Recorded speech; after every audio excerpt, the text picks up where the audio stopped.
La négociation conventionnelle va avoir lieu encore cette semaine et sur les différents thèmes qui vont être abordés, il y en aura 4 qui seront la ROSP, la coordination entre professionnels de santé et médecins, la télémédecine et la prévention. La ROSP, il faut casser la ROSP. Nous n'en voulons plus. 60% des médecins français disent qu'ils ne veulent plus de cette ROSP. Et pourquoi ? Pourquoi ? Parce que les chiffres nous sont rendus tellement distants de ce que nous avons fait que nous n'y trouvons aucun intérêt et ça ne nous stimule pas. Donc nous demandons au SML que disparaisse la ROSP. C'est un mauvais mot qui est issu de la CAPI. Je vous rappelle, M. Van Rockeghem, pour se moquer des syndicats, avait créé la CAPI, disant qu'il avait le plus gros syndicat de France, puisque 14 000 médecins généralistes avaient signé la CAPI. Je rappelle aussi que le ROSP ne s'applique pas à toutes les spécialités, qu'il abandonne les MEP au bord de la route. Donc il faut cesser ces inégalités dans la prise en charge et l'offrir à tout le monde. Donc nous demandons des valorisations sur objectifs scientifiques, que nous écrirons nous-mêmes, et des valorisations sur objectifs organisationnels, puisque dans la coordination, nous allons avoir besoin de moyens nouveaux qu'il va falloir mettre en place. La coordination, c'est un sujet très intéressant, puisque c'est le sujet de cette convention, la coordination entre professionnels de santé, même jusqu'à l'interpro, sauf que dans notre convention, nous allons parler de celle qui coordonne les médecins généralistes avec les médecins généralistes avec les MEP, les médecins généralistes et les MEP avec les spécialistes cliniques avec les spécialités techniques, etc. Pour ça, il faut des moyens, pour cela, il faut du temps. Nous avons aussi réécrit les consultations dans les étapes précédentes de la convention. Et donc, ce sujet de la coordination est au cœur, je le redis, de la nouvelle convention. Pour ce qui est de la télémédecine, ça a été un sujet très important pour nous, puisque la télémédecine, c'est l'avenir d'une consultation parfois un peu plus rapide pour des consultations dites plus légères. Le Conseil national de l'ordre a modifié le texte et notamment l'article 33 et va demander à aussi modifier le décret sur la télémédecine puisqu'il est trop restrictif et empêche l'épanouissement de cette pratique. Nous demandons au SML que seuls les médecins qui ont signé la convention française avec la sécurité sociale soient honorés financièrement dans ces consultations téléphoniques ou physiques. Il serait inadmissible que des secteurs tels que les mutuelles, tels que les hospitaliers s'engouffrent dans cette pratique qui tuerait la médecine libérale de terrain et la médecine de proximité.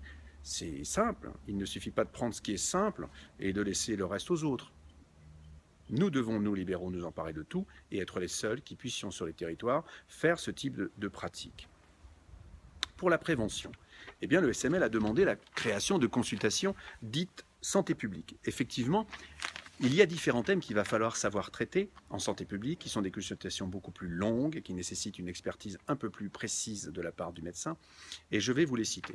Il y a des consultations qui vont se faire sur l'obésité, de l'enfance jusqu'au grand âge, des consultations sur la dépression, le burn-out, le suicide, l'alcool, le tabac, la santé sexuelle. Voilà des objectifs de santé publique que nous pourrions tenir pour l'épanouissement de de nos concitoyens et nous mettre au service. Mais encore une fois, des moyens, du temps, donc de l'argent. Ce sont des choix de santé publique qu'il va falloir faire.